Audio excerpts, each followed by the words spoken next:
সরকার আইনের শাসন প্রতিষ্ঠা করতে চায় জানালেন প্রধানমন্ত্রী।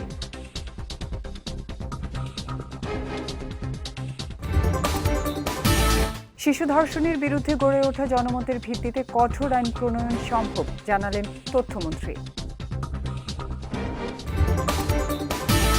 এবং হাম আক্রান্ত এলাকার চিকিৎসা সংশ্লিষ্টদের মিলছে না ঈদের ছুটি জানালেন স্বাস্থ্যমন্ত্রী।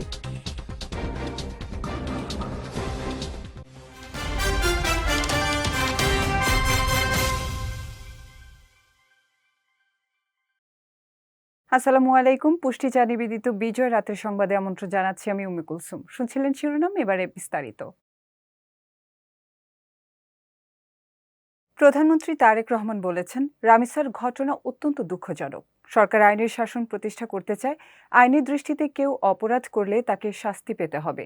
শনিবার দুপুরে ময়মনসিংহের ত্রিশালে ধরার খাল পুনঃখনন কাজের উদ্বোধন শেষে তিনি এসব কথা বলেন। প্রধানমন্ত্রী বলেন, বিচার করতে হলে সরকারের কিছু নিয়মকানুন আছে, এসব নিয়মের মধ্য দিয়ে বিচার হবে। তিনি অভিযোগ করে বলেন, এ বিষয়ে কিছু সংখ্যক মানুষ রাস্তা বন্ধ করছে, যান চলাচল বন্ধ করে দিচ্ছে, আগুন ধরাচ্ছে ও উত্তেজনা ছড়াচ্ছে। তারা আসলে আইনের শাসন বাধাগ্রস্ত করছে বলে মন্তব্য করেন প্রধানমন্ত্রী। এছাড়া প্রধানমন্ত্রী জানান, অন্তর্বর্তী সরকারের আমলে কিছু দুঃখজনক ঘটনা ঘটেছে। বিএনপি তখন ক্ষতিগ্রস্ত পরিবারের পাশে দাঁড়িয়েছে, তখন কিন্তু কাউকে খুঁজে পাওয়া যায়নি। যারা এখন হইচই করছে তাদেরকে সে সময় পাওয়া যায়নি। এ সময় সরকার প্রধান আরও বলেন, যারা এখন দেশে ঘোলাটে পরিস্থিতি করতে চায় বা অরাজকতা পরিস্থিতি সৃষ্টি করার চেষ্টা করছে, তারা মানুষের কথা বলে না, শিশুদের সুবিধার কথা চিন্তা করে না। যারা এমন পরিস্থিতি করতে চায় তাদের ব্যাপারে সজাগ থাকার আহ্বান জানান তিনি। পরে জাতীয় কবি কাজী নজরুল ইসলামের ১২৭তম জন্ম জয়ন্তী অনুষ্ঠানে অংশ নেয়ার পাশাপাশি স্থানীয় বিএনপি আয়োজিত একটি সভায় যোগ দেন প্রধানমন্ত্রী। অত্যন্ত অন্যায়, অত্যন্ত দুঃখজনক একটি হৃদয় বিদারক একটি ঘটনা ঘটছে। একটি ছোট্ট বাচ্চাকে কিভাবে হত্যা করা হয়েছে দেখেছেন। এখন আমরা প্রথম থেকে বলে এসেছি যে আইনের দৃষ্টিতে কোন ব্যক্তি যদি অপরাধ করে তার শাস্তি পেতে হবে। আইনের শাসন আমরা প্রতিষ্ঠিত করতে চাই। রাজধানী তেজগাঁওস্থ প্রধানমন্ত্রীর কার্যালয়ে আয়োজিত বিদ্যুৎ চালিত গাড়ির প্রদর্শনী পরিদর্শন করেছেন প্রধানমন্ত্রী তারেক রহমান। শনিবার সকালে প্রদর্শনী ঘুরে দেখেন তিনি। প্রদর্শনীতে বিভিন্ন ধরনের আধুনিক যানবাহন অংশ নেয়। ইলেকট্রিক চার্জে চালিত কাভার্ড ভ্যান, প্রাইভেট কার ও মোটরসাইকেলও প্রদর্শন করা হয়। এ সময় প্রধানমন্ত্রী কার্যালয় প্রাঙ্গণে কাভার্ড ভ্যান ও প্রাইভেট কার চালিয়ে দেখেন।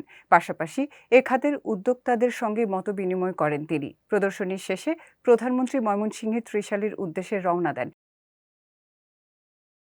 শিশু ধর্ষণের বিরুদ্ধে জনগণের যে ক্ষোভ আছে, সাংবাদিকরা জনমত তৈরির মাধ্যমে তা তুলে ধরছেন উল্লেখ করে তথ্যমন্ত্রী জহির উদ্দিন স্বপন বলেছেন, এই জনমতের ভিত্তিতে ভবিষ্যতে আরও কঠোর ও কার্যকর আইন প্রণয়ন সম্ভব হবে, যাতে শিশু নির্যাতনের মতো অপরাধ সমাজ থেকে নির্মূল করা যায়। শনিবার রাজধানীর সেগুনবাগিচায় আন্তর্জাতিক মাতৃভাষা ইনস্টিটিউটে শেরেবাংলা একে ফজলুল হক ফাউন্ডেশন আয়োজিত এক অনুষ্ঠান শেষে সাংবাদিকদের প্রশ্নের জবাবে তিনি এসব কথা বলেন। রাজধানীর মিরপুরে শিশু রামিসা হত্যাকাণ্ডে গোটা জাতি স্তম্ভিত উল্লেখ করে তিনি বলেন, প্রচলিত আইনের আওতায় দ্রুততম সময়ে অভিযুক্তকে বিচারের মুখোমুখি করতে সরকার প্রয়োজনীয় সব ব্যবস্থা নিয়েছে। গোটা জাতি গত ২-৩ দিন যাবৎ আমরা রামিসার ঘটনার কারণে সকলেই আমরা অত্যন্ত বেদনাবিধুর হয়ে আছি এবং আপনারা দেখেছেন যে জাতির এই রামিসা সহ এই ধরনের শিশু কিশোররা যারা নির্যাতনের শিকার হয়েছে এ পর্যন্ত, তাদের সকলের প্রতি জাতির এই স্নেহ, মায়া, মমতা এবং ঘটনাগুলির প্রতি শোক বেদনা ব্যক্ত করার জন্য মাননীয় প্রধানমন্ত্রী জাতির প্রতিনিধি হিসাবে ওই শোকার্ত এবং সংক্ষুব্ধ পরিবারের পাশে তিনি গিয়ে হাজির হয়েছেন। এবং আপনারা এটাও খেয়াল করেছেন যে দেশের প্রচলিত আইনের মধ্যে সবচেয়ে দ্রুততম সময়ের মধ্যে এই অপরাধীকে সাজার আওতায় আনার জন্য সরকার সব ধরনের ব্যবস্থা গ্রহণ করেছে। গত ২৪ ঘন্টায় দেশ জুড়ে হাম ও এর উপসর্গে আরও ১৩ জনের মৃত্যু হয়েছে। এ নিয়ে চলতি বছরের 15 মার্চ থেকে এখন পর্যন্ত মোট মৃত্যুর সংখ্যা দাঁড়িয়েছে 512 জনে। শনিবার স্বাস্থ্য অধিদপ্তরের নিয়মিত প্রতিবেদনে এ তথ্য জানানো হয়। প্রতিবেদনে বলা হয়, গত 24 ঘণ্টায় নতুন করে আরও 2132 জনের শরীরে হাম ও এর উপসর্গ শনাক্ত হয়েছে। স্বাস্থ্য অধিদপ্তরের তথ্য মতে গত 15 মার্চ থেকে এখন পর্যন্ত হাম সন্দেহে 49,389 জন হাসপাতালে ভর্তি হয়েছে। এছাড়া চলতি বছর এখন পর্যন্ত 8,494 জনের শরীরে নিশ্চিতভাবে হাম শনাক্ত হয়েছে। তাদের মধ্যে এ পর্যন্ত সুস্থ হয়ে বাড়ি ফিরেছে 45,011 জন। হামে আক্রান্ত এলাকার হাসপাতালগুলোতে ডাক্তার ও নার্সরা ঈদুল আজহার কোনো ছুটি পাবে না বলে জানিয়েছেন স্বাস্থ্যমন্ত্রী সরদার মোহাম্মদ সাখাওয়াত হোসেন। শনিবার দুপুরে সচিবালয়ে এক ব্রিফিংয়ে এ তথ্য জানান তিনি। হাম সাধারণত ছোঁয়াচে রোগ হওয়ায় আক্রান্ত শিশুদের ঈদের সময় ভিড়ে কিংবা আত্মীয় স্বজনের বাসায় না নিয়ে যাওয়ার অনুরোধ জানান মন্ত্রী। তিনি অভিযোগ করে বলেন, বিগত সরকারের ব্যর্থতা তারা টিকার ঘাটতির মুখে ফেলেছিলেন। এ সংক্রান্ত বিচার করার আগে শিশুদের বাঁচানোকে বেশি গুরুত্ব দেওয়া হচ্ছে বলেও জানান তিনি। আমাদের টার্গেট ছিল 1,80,15,064 টিকাদান কর্মসূচিতে। আমরা গতকাল পর্যন্ত না আরো 2 দিন আগে 20 তারিখ পর্যন্ত আমরা দিয়েছি 1,84,31,149 জন বেবিকে, যার পার্সেন্টেজ 102%, মোর দেন 100% আমরা অ্যাচিভ করেছি টার্গেট। এখানে একটা কথা বলে রাখি, পরিসংখ্যান পৃথিবীর সব দেশে কিছু ভুল হয়।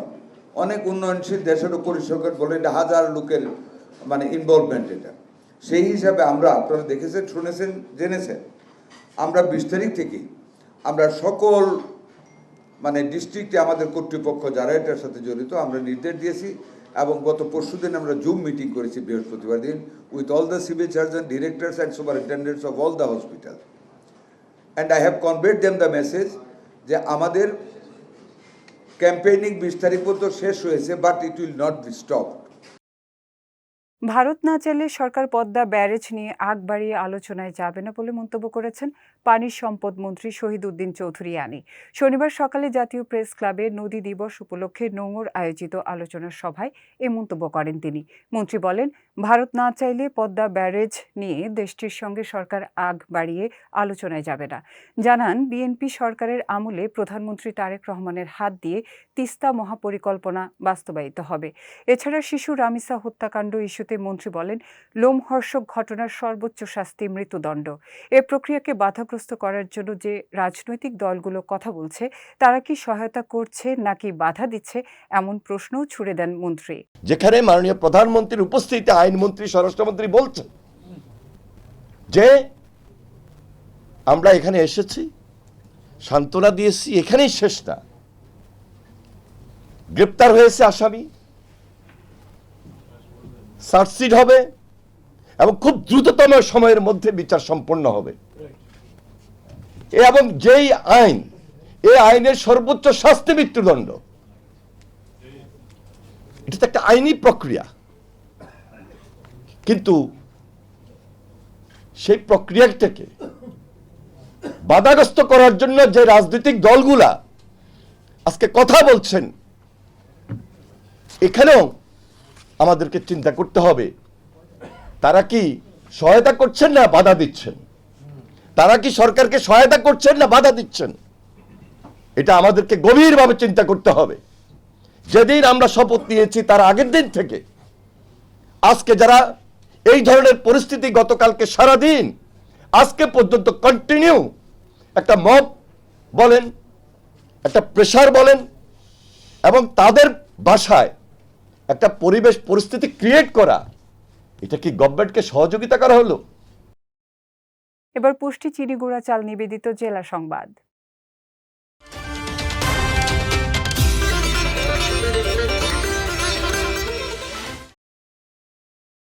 ফ্যাসিস্ট হাসিনা সরকারের দুর্নীতির বিষয়গুলো ধাপে ধাপে সামনে আনা হবে বলে জানিয়েছেন পরিবেশ, বন ও জলবায়ু পরিবর্তন বিষয়ক প্রধানমন্ত্রীর বিশেষ সহকারী ডক্টর সাইমুম পারভেজ। শনিবার চাঁপাইনবাবগঞ্জের শিবগঞ্জে খাল পুনঃখনন কাজের উদ্বোধন শেষে সাংবাদিকদের তিনি বলেন, অনিয়ম ও দুর্নীতির সঙ্গে জড়িতদের বিচারের আওতায় আনা হবে। তিনি আরও জানান, সেচ ব্যবস্থা উন্নয়ন ও পানির উৎস বাড়াতে সরকার বিভিন্ন উদ্যোগ নিয়েছে। বজ্রপাত থেকে মানুষকে সুরক্ষা দিতে সারা দেশে 25 কোটি গাছ লাগানোর পরিকল্পনার কাজও শুরু হয়েছে। এ সময় তিনি বলেন, খাল পুনঃখনন প্রকল্পের আওতায় দেশে 20,000 কিলোমিটার খাল খনন ও পুনঃখনন করা হবে। পাশাপাশি নদী পুনরুদ্ধারেও নেওয়া হয়েছে বিশেষ উদ্যোগ। এ সময় শিবগঞ্জ উপজেলা নির্বাহী কর্মকর্তা মাজহারুল ইসলাম, সহকারী কমিশনার তৌফিক আজিজ, শিবগঞ্জ উপজেলা বিএনপির আহ্বায়ক আশরাফুল হক ও সদস্য সচিব তশিকুল আলম সহ বিএনপির নেতৃবৃন্দ উপস্থিত ছিলেন। পরে উপজেলা স্বাস্থ্য কমপ্লেক্সে সৌর বিদ্যুৎ প্যানেলের ভিত্তিপ্রস্তর উদ্বোধন করেন তিনি। আগের সরকারের, বিশেষ করে ফ্যাসিস্ট হাসিনা সরকারের যত ধরনের দুর্নীতি সবগুলো কিন্তু আস্তে আস্তে আমরা সামনের দিকে নিয়ে আসব এবং যারা এই অনিয়ম এবং দুর্নীতি করেছেন তাদেরকে আমরা বিচারের মুখোমুখি করব। সেটা ইন্টারিম গভর্নমেন্টের সময়ও এবং তার আগে সরকারের সময় এটা আমরা করব। কুষ্টিয়ার খোকসায় যাত্রীবাহী বাস ও গরু বোঝাই ট্রাকের মুখোমুখি সংঘর্ষে 4 জন নিহত হয়েছেন। এ ঘটনায় আহত হয়েছেন অন্তত 40 জন। শনিবার সকালে কুষ্টিয়া রাজবাড়ী মহাসড়কের খোকসা উপজেলার শিমুলিয়া ইউনিয়ন এলাকায় এই মর্মান্তিক দুর্ঘটনা ঘটে। বিষয়টি নিশ্চিত করেছেন খোকসা থানার অফিসার ইনচার্জ মোতালেব হোসেন।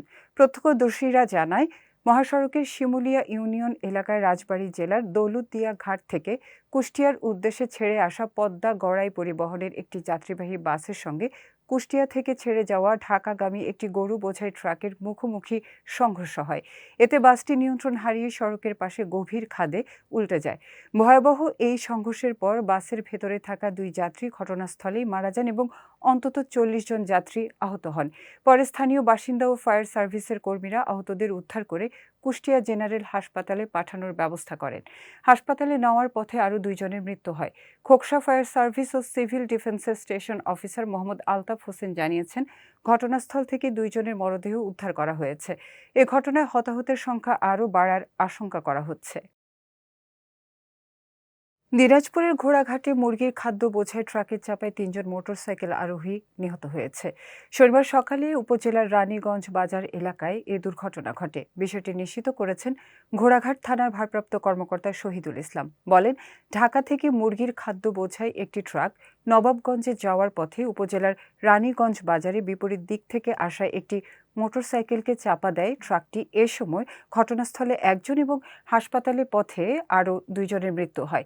এ ঘটনায় ট্রাকটি জব্দ করে থানায় নেওয়া হয়েছে এবং হেলপারকে আটক করা হয়েছে বলে জানিয়েছেন তিনি। এছাড়াও এ বিষয়ে আইনগত প্রক্রিয়া চলমান রয়েছে জানিয়ে মরদেহগুলো পরিবারের কাছে হস্তান্তর করা হয়েছে বলেও নিশ্চিত করেছেন এই পুলিশ কর্মকর্তা।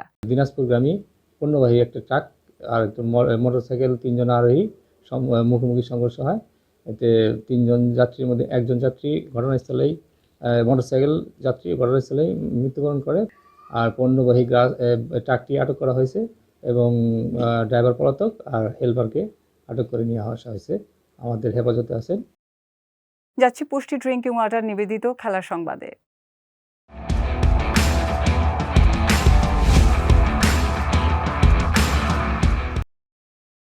আসন্ন লঙ্কা প্রিমিয়ার লিগ এলপিএল এ একই দলে দেখা যাবে বাংলাদেশের 2 তারকা ক্রিকেটার সাকিব আল হাসান ও তাসকিন আহমেদকে। লঙ্কা প্রিমিয়ার লিগ কর্তৃপক্ষ আনুষ্ঠানিকভাবে সামাজিক যোগাযোগ মাধ্যমে 2 বাংলাদেশি ক্রিকেটারের অন্তর্ভুক্তির ঘোষণা দিয়েছে। এদিকে রাজনৈতিক কারণে আন্তর্জাতিক ক্রিকেটের বাইরে থাকা বাংলাদেশের সর্বকালের সেরা ক্রিকেটার সাকিব আল হাসান গত 6 মাস ধরে কোনো স্বীকৃত ক্রিকেট খেলছিলেন না। এর আগে 2023 সালে একবার লঙ্কা প্রিমিয়ার লিগ খেলেন সাকিব, তাই এটি হতে যাচ্ছে তার দ্বিতীয় অভিযান। অন্যদিকে 2026 সালে কলম্বো স্ট্রাইকার্সের হয়ে খেলেছিলেন তাসকিন। এবার তাকে দেখা যাবে জাফনায়। আগামী 17 জুলাই থেকে 8 আগস্ট পর্যন্ত চলবে এলপিএল। ক্রিস্টিয়ানো রোনালদো ও পেপ গার্দিওলাকে ঘিরে নতুন এক গুঞ্জন বিশ্ব ফুটবলে আলোচনার জন্ম দিয়েছে। সৌদি ক্লাব আল নাসর নাকি তাদের নতুন কোচ হিসেবে পেপ গার্দিওলাকে দলে ফেরানোর সম্ভাবনা খতিয়ে দেখছে। আন্তর্জাতিক গণমাধ্যমের খবরে বলা হয়েছে, গার্দিওলার প্রতিনিধিদের সঙ্গে ইতোমধ্যেই প্রাথমিক যোগাযোগ করেছে আল নাসর, যদিও এখনও কোনো আনুষ্ঠানিক আলোচনা বা চুক্তি হয়নি। সম্প্রতি ম্যানচেস্টার সিটির সঙ্গে দীর্ঘ অধ্যায়ের সমাপ্তির ঘোষণা দিয়েছেন গার্দিওলা। আর আল নাসরের মূল আকর্ষণ এখনও ক্রিস্টিয়ানো রোনালদো। ফলে এই দুই মহাতারকাকে একই ক্লাবে দেখার সম্ভাবনাই ফুটবল বিশ্বে বাড়িয়েছে কৌতূহল। একসময় স্প্যানিশ ফুটবলে ছিলেন দুই মেরুর প্রতীক। রিয়াল মাদ্রিদের জার্সিতে রোনালদোর গোল ঝড়ের বিপরীতে বার্সেলোনার ডাগ আউটে কৌশলের লড়াই ছিলেন গার্দিওলা। বহু বছরের সে প্রতিদ্বন্দ্বিতার পর এবার তাদের একসঙ্গে কাজ করার গুঞ্জনই এখন বিশ্ব ফুটবলের সবচেয়ে আলোচিত বিষয়। পুষ্টিচা নিবেদিত বিজয় রাতের সংবাদ শেষ করার আগে শিরোনামগুলো দেখে নিচ্ছি আরও একবার।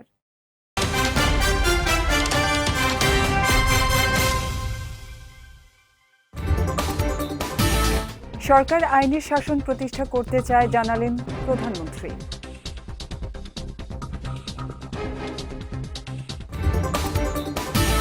শিশু ধর্ষণের বিরুদ্ধে গড়ে ওঠা জনমতের ভিত্তিতে কঠোর আইন প্রণয়ন সম্ভব জানালেন তথ্যমন্ত্রী।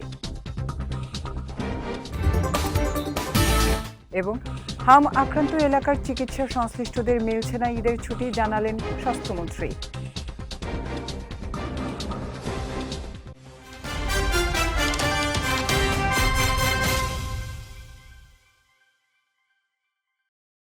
বিজয় রাতের সংবাদ শেষে আজকের মতো আমি উম্মে কুলসুম আপনাদের কাছ থেকে বিদায় নিচ্ছি। আগামীকাল একই সময়ে নতুন সব খবর দেখতে চোখ রাখুন বিজয় টিভিতে। এছাড়াও আজকের বিজয় রাতের সংবাদের ভিডিও দেখতে পারেন আমাদের ইউটিউব এবং ফেসবুক পেজে। আমাদের ইউটিউব হলো youtube.com/bijaytvofficial এবং আমাদের ফেসবুক পেজ হলো facebook.com/bijaytvlimited। এতক্ষণ সঙ্গে থাকার জন্য ধন্যবাদ সবাইকে।